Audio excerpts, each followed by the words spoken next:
Bienvenue à tous dans ce nouveau numéro de Direct Grand Débat. Le plaisir est tellement grand que vous nous avez toujours fait confiance. Par ici, nous recevons des grandes figures qui commentent, qui analysent, qui débattent même de grandes questions qui font l'actualité au pays. Ce jour, nous recevons l'une de ces grandes figures. Il s'agit de l'apôtre Bayulu Bosenga Sébastien. Il est responsable de l'église Rocher de la Grâce. Il est également président de Umoja Leo Kesho, Objectif 2028. Avec lui, nous allons parler d'abord de cette structure. Umoja Leo Kesho, Objectif 2028. Nous en serons les objectifs. Mais nous allons également parler avec lui. L'actualité, c'est le remaniement du gouvernement, qu'attendre de défis par rapport à cette nouvelle équipe gouvernementale. Et nous chuterons par la situation sécuritaire dans l'Est de la RDC, le dialogue national inclusif inévitable. Nous allons en parler avec notre invité, apôtre Bayulu Bosenga Sébastien. Merci d'avoir répondu à notre invitation. Merci, papa journaliste. Vous êtes responsable de l'église le Rocher de la Grâce et le président de Umoja Leo Kesho, Objectif 2028. Comment d'abord se porte l'église? Par la grâce de Dieu, l'église se porte à merveille. D'ailleurs, nous profitons de ces micros pour dire que nous sommes déjà au début de notre jeûne de 50 jours parce que chaque début du mois d'août jusqu'au 28 décembre, nous sommes dans notre jeûne de 50 jours. L'église se porte à merveille. Nous sommes en train 150 jours de jeûne. De jeûne et prière. Et à quoi cela va aboutir? Est-ce que c'est dire que Dieu n'exauce que lorsqu'on est dans les jeûnes de nombre d'années ou de nombre de jours? Non, Dieu n'exauce pas par les jeûnes ou la prière. Dieu exauce parce que lui-même est fidèle à lui-même. Parce qu'il nous a clairement parvenu en nous disant que tout ce que vous demanderez à mon nom, je le ferai. C'est le nom de Jésus qui donne la réponse à tous les questionnements auxquels nous pouvons facilement laisser entendre à l'endroit de Dieu. Donc, ce n'est pas les jeûnes et prières, mais les jeûnes et prières, ça fait partie de notre vie ou de notre vie de chaque jour, de notre quotidiennité en étant chrétien. Et chaque année, nous commençons toujours le début août jusqu'au 28 décembre. Nous intitulons ces chaînes-là les conflits des races.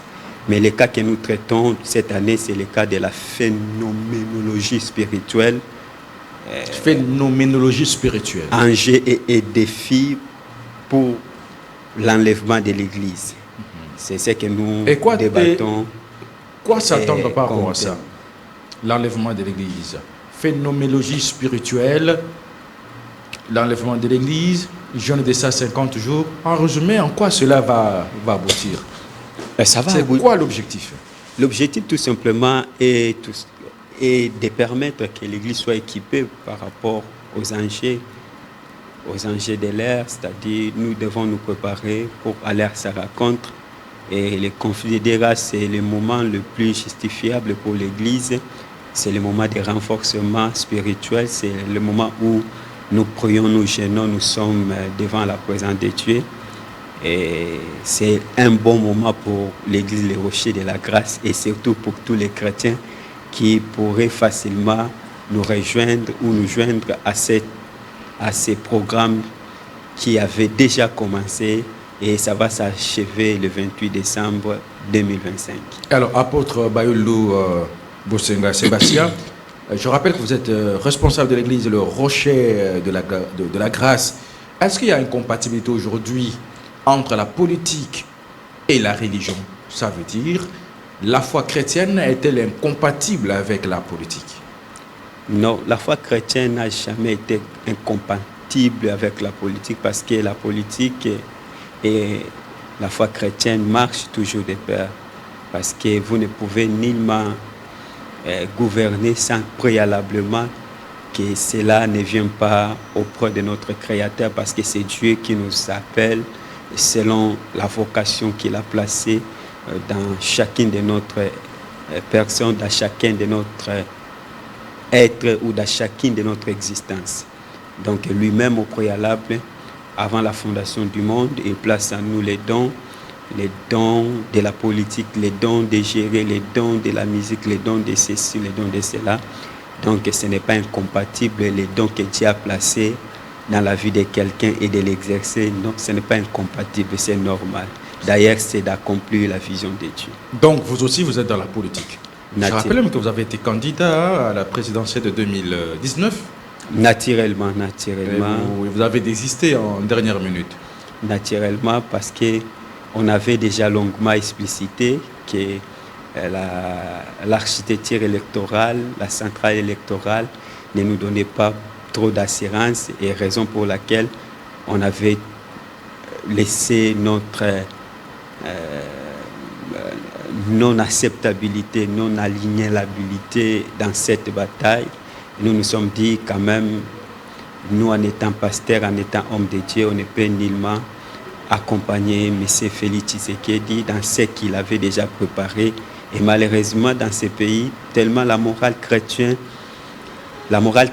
n'importe pas. Parce que la plupart des gens, ils font tout simplement les histoires pour les faire, mais vous ne pouvez nullement vous prétendre être soit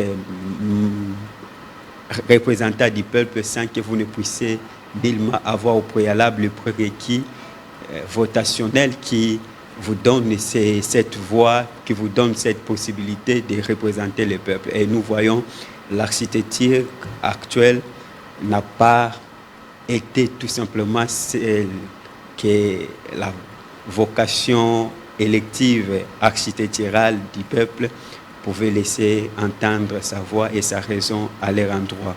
Et malheureusement, comme ça ne gêne pas aux autres, mais pour nous ça nous gêne, moi je ne peux nullement me donner les luxe de gérer à la place du peuple, c'est-à-dire là où le peuple n'avait pas décidé que je sois son représentant.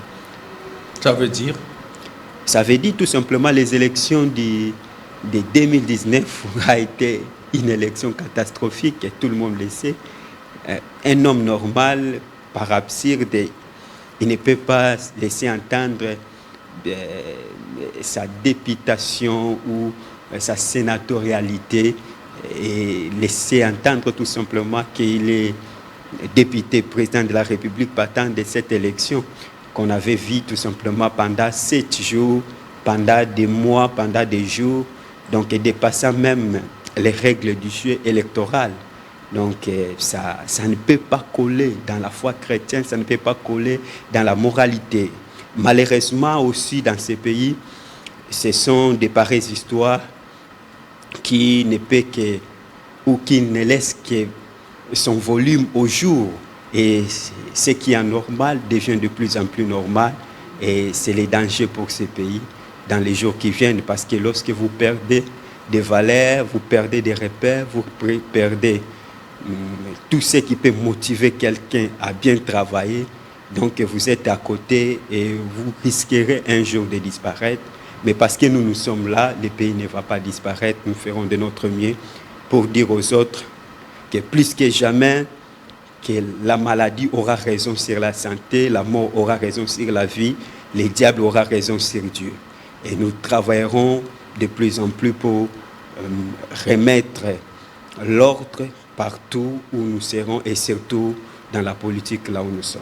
Apôtre Bayoulou Bosinga Sébastien, je rappelle que vous êtes l'invité de ce magazine et que vous êtes responsable de l'église Le Rocher de la Grâce.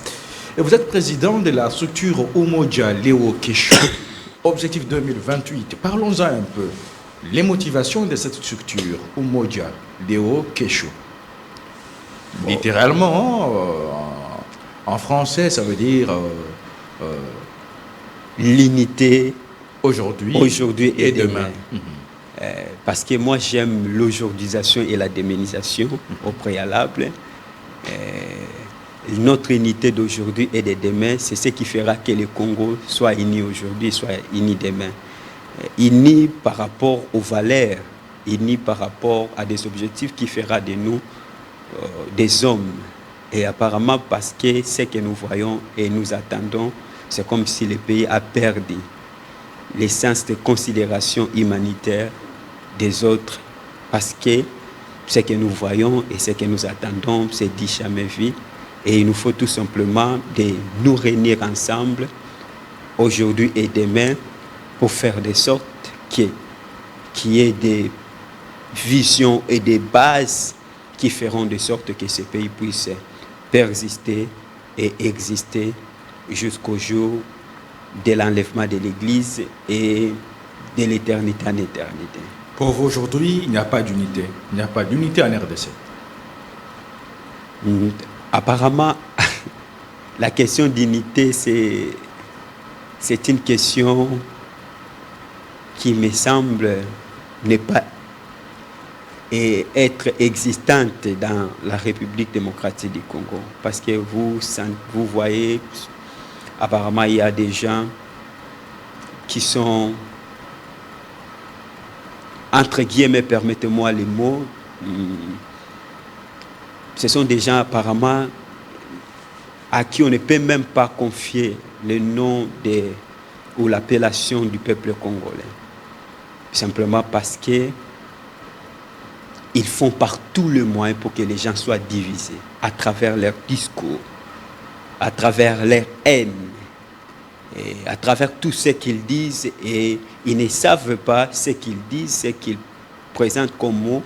Ça divise les pays, ça divise les Congolais.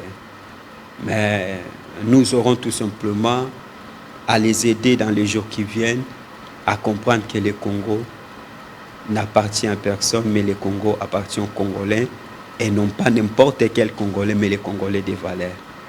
Les Congolais qui travaillent pour rassembler les Congolais, non pas pour diviser les Congolais, mais les Congolais qui se solidarisent de plus en plus. C'est dans cette vision-là que nous sommes déjà en train tout simplement de réfléchir. Oumou Diallo Kesho, objectif 2028. Pourquoi objectif 2028 à la fin? Parce c'est que vous vous battez dans une unité pour aujourd'hui et demain, et bref, ça se limite à l'horizon 2028. Par rapport à l'horizon 2028, c'est parce que nous avons l'objectif de gérer ces pays à l'horizon 2028, parce qu'en 2028, il y aura les élections. Les élections ne s'improvisent pas. Il sera absurde pour nous, pendant la période des élections, qu'on commence tout simplement à travailler pour les élections. Pourquoi? Parce qu'on ne prépare pas une élection pendant l'élection, on prépare l'élection avant l'élection, tout comme une guerre. On ne peut pas la préparer pendant la guerre, mais avant la guerre, on peut préparer une guerre. Avant le match, on peut préparer un match. Avant toute chose, on le prépare. Et notre terrain de préparation, c'est dans l'Oumou Diallo Kesho.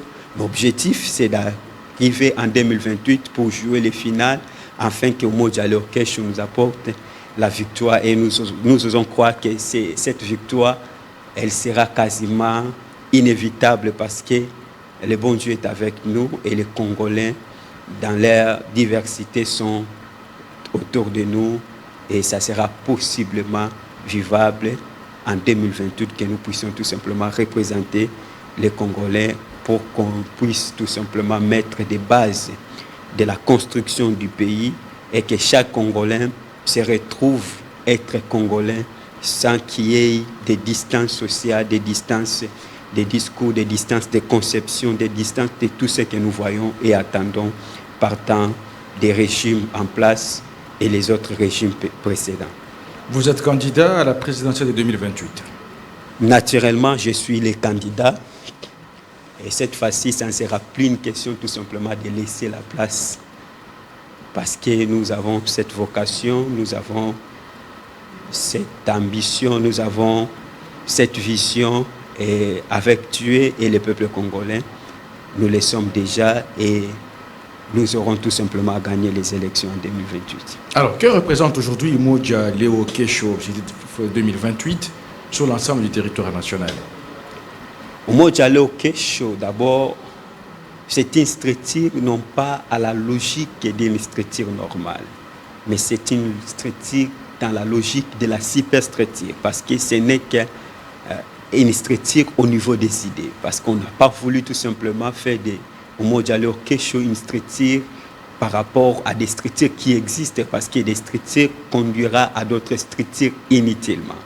Et nous nous sommes dit, il nous faut tout simplement que nous soyons les gens qui permettront aux Congolais tout simplement d'être ou de travailler ou d'être unis au niveau de leur mental, au niveau de leur vision, en étant des Congolais. C'est dans cette optique-là que nous sommes en train de travailler partout à travers la République. Nous n'avons qu'un seul message, c'est celui d'être unis que personne ne nous sépare parce que nous voyons les discours des autres comme étant des discours beaucoup plus dangereux, en commençant par les discours du président de la République lorsqu'il était arrivé à Mbuji-Mayi. Il pouvait qualifier les gens de Mbuji-Mayi comme étant ses propres sangs. Ce genre de choses, ça divise les autres et les autres ne se voient pas par rapport à lui à travers les sangs. Or, les sangs de tous les Congolais, c'est les sangs des Congolais. Lorsque nous voyons les autres, faisons tout simplement les discours de l'exclusion. Et c'est donc le luxe de passer à la télé, de donner aux autres la nationalité qui ne colle pas. C'est comme s'ils sont, en quelque sorte, tous les Congolais sont réunis en eux, et c'est à eux tout simplement de décider au nom de tous les Congolais. Et ce genre de choses, nous ne voulons pas dans ces pays. Nous voulons que le Congo soit uni plus que jamais. Alors, apôtre Bayoulou Bosenga Sébastien, je rappelle que vous êtes responsable de l'église Le Rocher de la Grâce. Alors, parce que vous êtes président de Umoja Leo Kesho Objectif 2028, vous prônez l'unité des Congolais. De quel œil voyez-vous la crise dans l'Est de la RDC, la crise sécuritaire? Bon, la problématique sécuritaire, aborder la crise ou la problématique sécuritaire ou la crise sécuritaire, partant tout simplement de ces mots-là ou de ces concepts-là, ce sont des concepts multifaciales qui ne doivent pas être compris tout simplement à un seul sens. Parce que la crise sécuritaire relève de plusieurs facettes, notamment la facette endogène, exogène, et au-delà de ça, il y a des facteurs tout simplement d'imitation et de la continuation, et tout en tenant compte des contextes de l'architecture du pouvoir.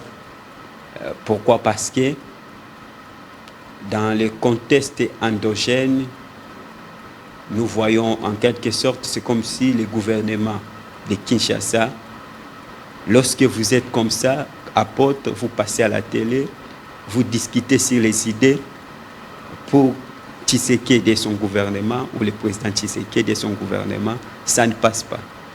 Vous n'êtes pas un Congolais. Mais lorsque vous utilisez les canaux, des armes, des insultes, il écoute. Il nécessite d'OA, il nécessite beaucoup de choses. Or, c'est absurde à ce niveau de responsabilité de laisser tout simplement que tout le monde pense aux armes et aux insultes. Et cette façon de voir les choses, c'est un élément moteur qui peut facilement commencer à pousser aux autres, à chaque fois s'ils veulent s'entendre, qui font recours aux armes, qui font recours aux insultes, qui font recours à tout ce qui réduit le pays quasiment au surplace, et chose que nous déplorons. Ça, c'est l'élément endogène. L'élément exogène, vous le savez, aucun État n'est frère à un autre État. Aucun État n'est ami à un autre État. Aucun État ne travaille pour l'existence d'un autre État. Mais tous les États sont comme dans une jungle. Et dans cette jungle-là, c'est la loi du plus fort qui prime. Et les États travaillent pour affaiblir les autres États.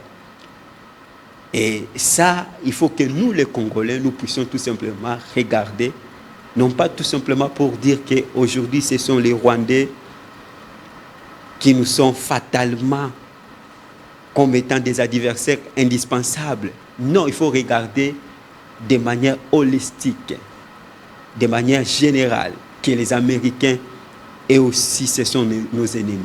Les Ougandais, ce sont nos ennemis. Les Angolais, ce sont nos ennemis, dans le sens de respecter tout simplement notre identité.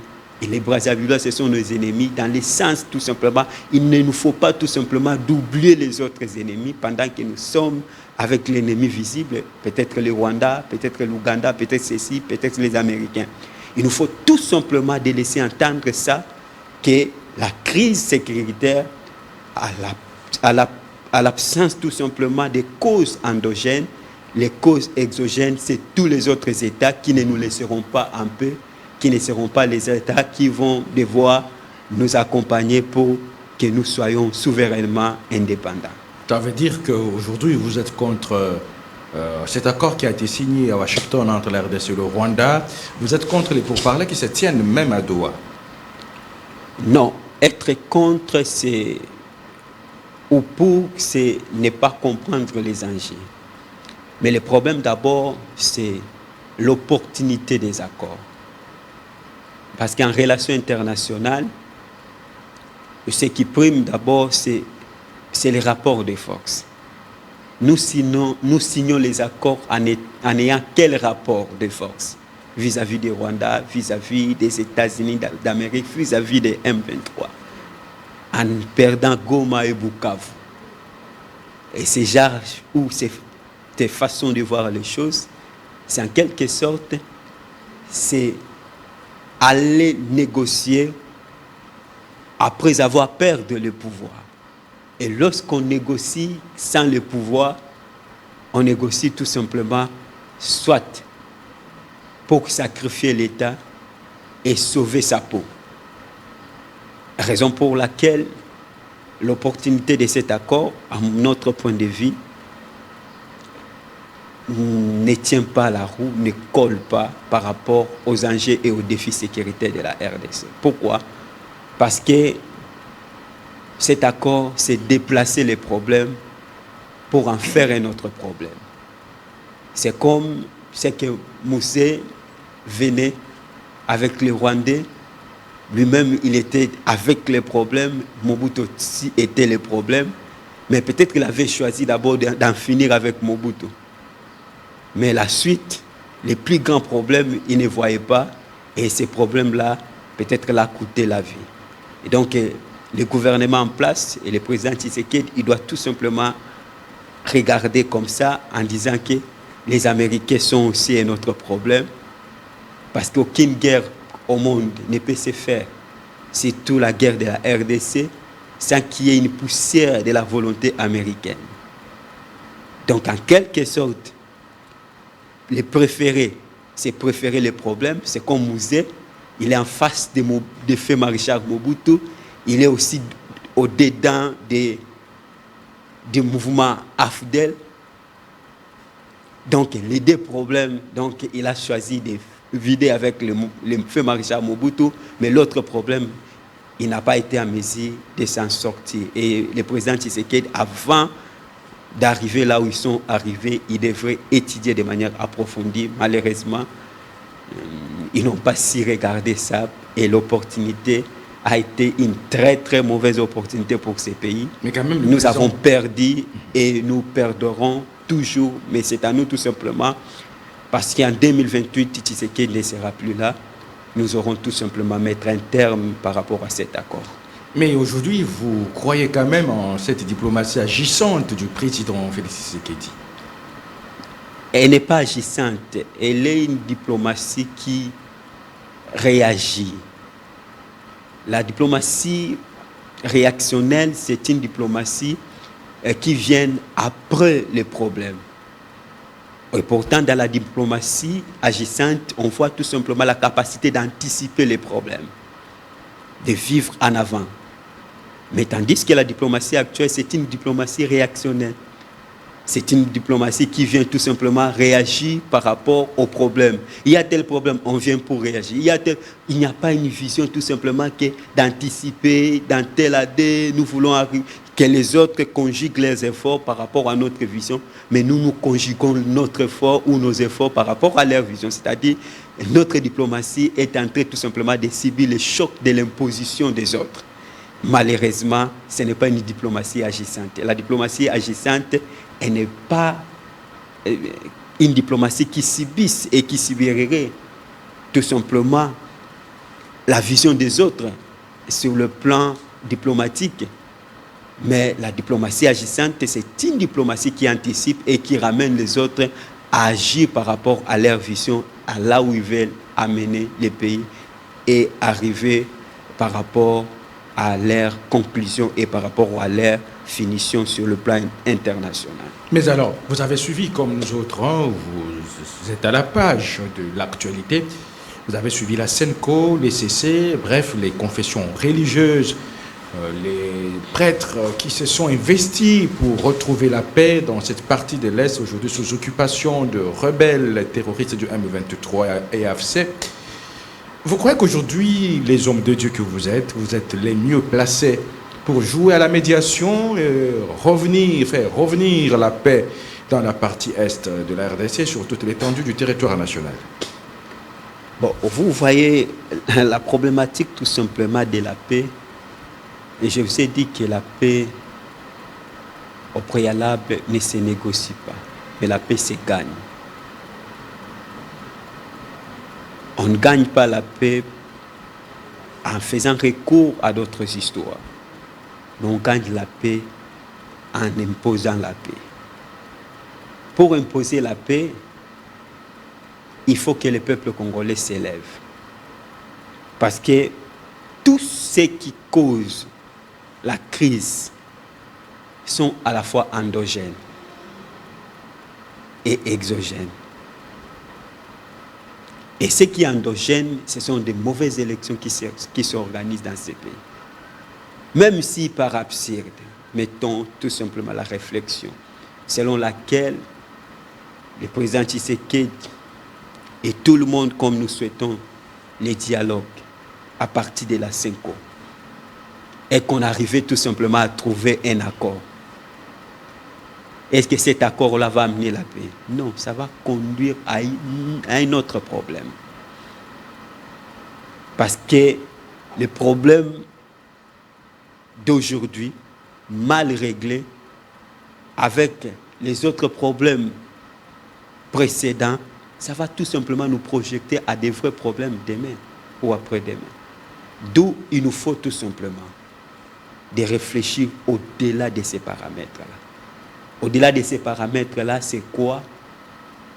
C'est de mettre tous nos égos à côté et de regarder le Congo en face et de se dire que sans moi, ce Congo ne peut pas faire ou ne peut pas arriver quelque part. C'est-à-dire, c'est donner la mission avec vous-même, avec soi-même, de donner au Congo et aux Congolais la paix. C'est ce qui fera de sorte que dans des structures électorales, dans des structures judiciaires, dans des structures militaires, dans des structures administratives, qui est tout simplement une vision claire et que tout le monde travaille par rapport à cette vision qui amènera la paix dans ce pays. Mais actuellement, comme il n'y a pas tout simplement des négociations parfaites et des alternatives parfaites, nous faisons croire ce qui nous semble possible ou les résultats de quelque part serait tout simplement la logique tout simplement d'adhérer à la vision des évêques. Malheureusement aussi, les évêques aussi, ils n'ont pas su prendre la considération de tout le monde. Ils ont tombé à la vision de Tshisekedi. C'est-à-dire pour les évêques et Tshisekedi dans ces pays, c'est seulement les gens qui insultent à la télé qui doivent être consultés. Moi, personnellement, on ne m'a pas invité à la consultation. Personnellement, à mon niveau de responsabilité.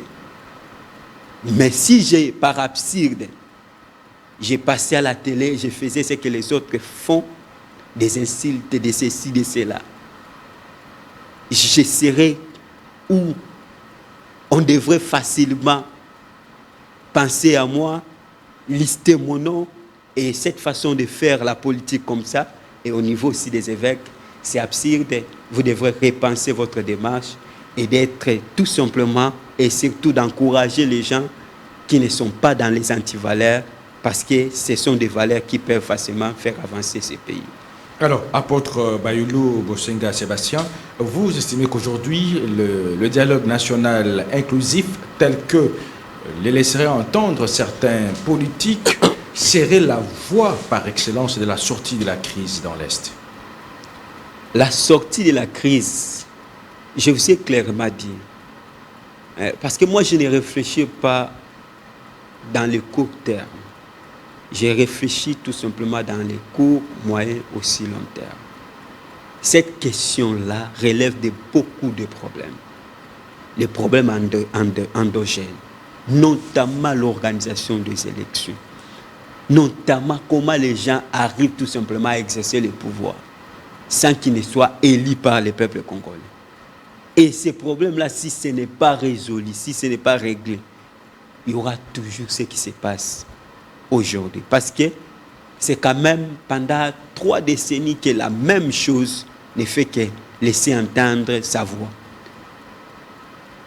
La même chose. À un certain niveau de responsabilité, les hommes se disent quand même non, on doit se mettre autour d'une table et réfléchir de manière approfondie. De manière approfondie, c'est cette fameuse CENI qui cause les problèmes.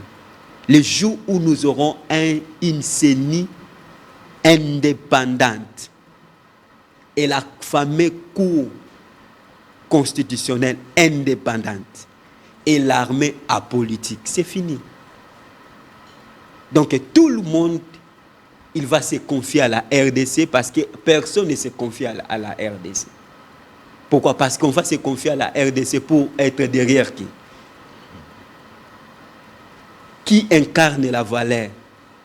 Nous tous, nous connaissons comment les autres sont arrivés au pouvoir. Et parce que nous ne voulons pas arriver par ces triches-là. Raison pour laquelle il faut qu'il y ait de manière approfondie. On peut créer des élections, on peut créer des commissions, on peut créer des ceci ou des cela. Mais si on ne règle pas ce dont j'ai fait allusion, ça sera le longtemps. Mais les dialogues nationaux, ça sera tout simplement un dialogue national pour ramener les autres dans le gouvernement. Mais alors le gouvernement, permettez-moi, messieurs les journalistes, le gouvernement, c'est pour en faire quoi? Être ministre de Tshisekedi ou ministre de quelqu'un? Non. Il nous faut de laisser le président Tshisekedi jusqu'en 2028. Ça, c'est d'après mon analyse.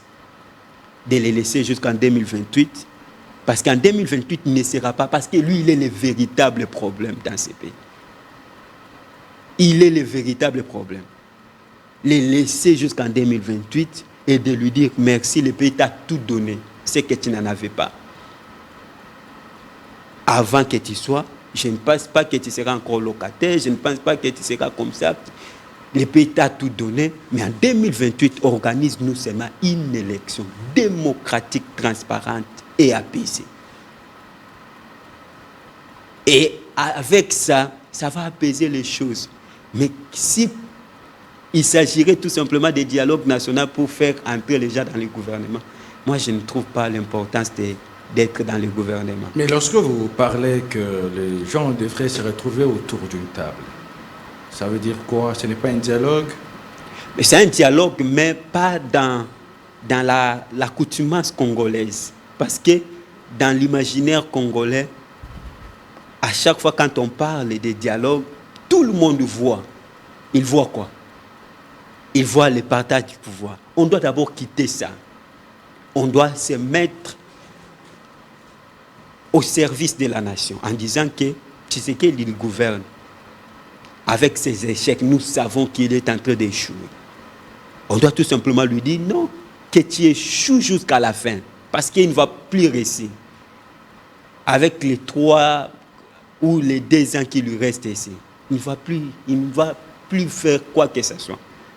Il va échouer. Mais c'est que nous aurons tout simplement à demander à Tshisekedi de laisser la centrale électorale libre et la Cour constitutionnelle. Mais malheureusement, il joue au jeu de ping-pong. Il a déjà commencé à nommer les gens même dans la Cour constitutionnelle.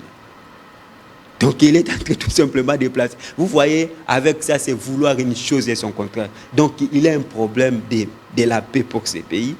Donc il nous faut tout simplement... Tshisekedi est venu après, mais la question de l'Est a bien commencé avant son arrivée au pouvoir. Mais la question de l'Est, avant son arrivée au pouvoir, lorsqu'on arrive au pouvoir, toutes les questions que tu vas trouver, ce sont des questions à toi. Que ça commence avec toi ou sans toi, ça te revient directement lorsque on est président de la République. Parce que le pouvoir politique en soi, c'est quoi? En sciences politiques, on définit le pouvoir politique comme étant une quête qui place les hommes au sein de sa préoccupation. Au sein de sa préoccupation. Donc, on te place par rapport à un problème. C'est-à-dire, il n'y a pas à manger. On te place là pour donner à manger. Il ne faut pas dire que cette famine n'a pas commencé avec moi. Non, tu as vu ça et tu viens pour répondre dans ça. Et lorsque nous serons des présidents, en 2028, nous aurons tout simplement à voir que ça, non? On va venir tout simplement faire quoi? Régler ce que Tshisekedi a échoué, ce que Kabila a échoué, ce que Laurent Désiré Kabila a échoué, ce que Mobutu a échoué, ce que Kasaouba a échoué. C'est ça. Ce n'est pas une question de se justifier et de dire d'autres choses. C'est à dire aujourd'hui, lorsque vous faites ces reculs historiques-là, de Joseph Kasavubu jusqu'à Félix Tshisekedi, pensez-vous qu'aujourd'hui, qu'il serait une façon pour vous de parler d'une refondation de l'État? Non, ces termes-là... Ça veut dire l'administration, la politique, l'économie, bref, reprendre, refonder la plupart des secteurs de la vie nationale. Non. La sécurité, l'armée, la police. Non, mais c'est les journalistes. Vous savez, la plupart des politiciens, lorsqu'ils passent à la télé, et ils parlent des notions, par exemple, de l'État. Des fois, lorsque nous les regardons, et simplement parce que lorsque vous ambitionnez la présidence de la République, il y a quasiment un devoir de réserve. Vous ne pouvez nullement être tout le temps dans les médias. C'est interdire à quelqu'un de ce niveau de responsabilité de passer à la télé. Mais quand il s'agit de passer, il faut passer pour dire. Le concept d'abord, la notion de l'État. L'État, le mot État n'a pas de connotation vacille. Mais l'État, ça peut se définir par tant de concepts. Ce que par exemple les Américains appellent l'État, c'est ce que les Français appellent le gouvernement.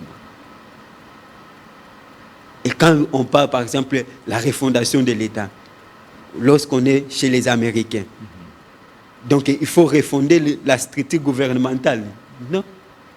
Lorsqu'on est chez les Français, il faut refonder les territoires, la nation,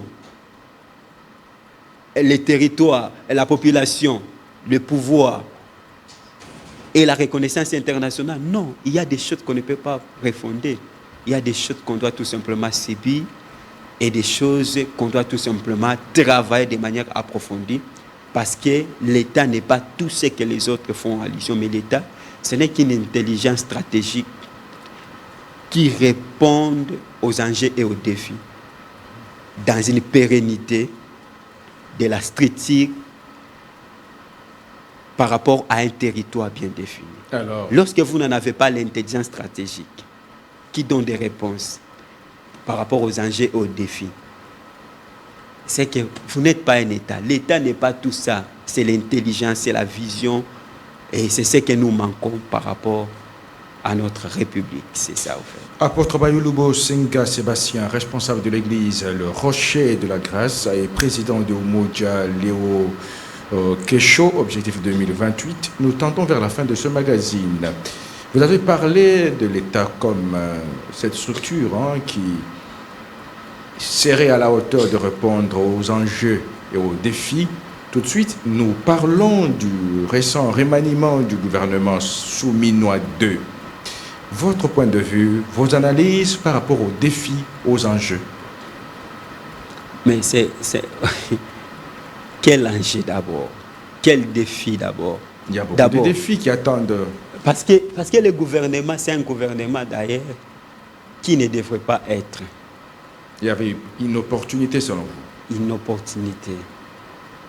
Parce qu'on a seulement déplacé celui qui était ici, il parle de l'autre côté, celui qui était là-bas.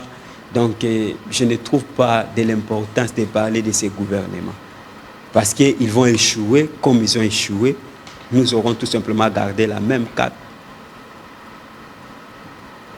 Donc, et ce cap ici sera gardé jusqu'à la fin de 2028. Mais ce que nous demanderons tout simplement au président Tshisekedi, de ne pas jouer aux élections de 2028. Parce que les élections de 2028, c'est la vie et la balkanisation de la RDC. c'est la disparition de la RDC. Mais s'il organise de bonnes élections, il va faire persister la RDC. Mais s'il n'organise pas les bonnes élections, il va travailler pour les comptes de l'étranger et des étrangers, et ça sera le longtemps pour lui et les autres qui porteront son nom. Vous croyez en la tenue des élections en 2028? Naturellement, c'est conventionnel, c'est constitutionnel. Votre mot de la fin pour nous séparer d'avec vous, apôtre Bayoulou Bosenga Sébastien, responsable de l'église, le Rocher de la Grèce, et président de Umoja Léo Kesho, objectif 2028. Le mot de la fin par rapport à cette mission, c'est de dire aux Congolais de rester tout simplement unis. Et que les discours de Bemba, les discours de Tshisekedi, les discours des autres ne nous séparent jamais. Nous devons être unis autour du Congo parce que nous n'avons pas un autre État que le Congo. Et les autres là qui travaillent pour nous séparer et nous diviser, il nous faut tout simplement de créer les larges par rapport à eux et leur dire que nous sommes des Congolais depuis 1960 jusqu'au jour de notre enlèvement. Nous les resterons. Et il nous faut aussi de travailler par rapport à cette perspective qui nous attend des élections de 2028. Je suis déjà votre candidat. C'est à vous tout simplement de nous accompagner. Sans vous, on ne pourra nullement arriver, mais avec vous, et surtout avec Dieu, nous ferons des exploits, nous y arriverons. Que Dieu vous bénisse. Apôtre Bayoulou Bosenga Sébastien, nous vous remercions. Merci, papa. Je rappelle que vous êtes responsable de l'église, le Rocher de la Grâce, et président de Umoja Léo Kesho, objectif 2028.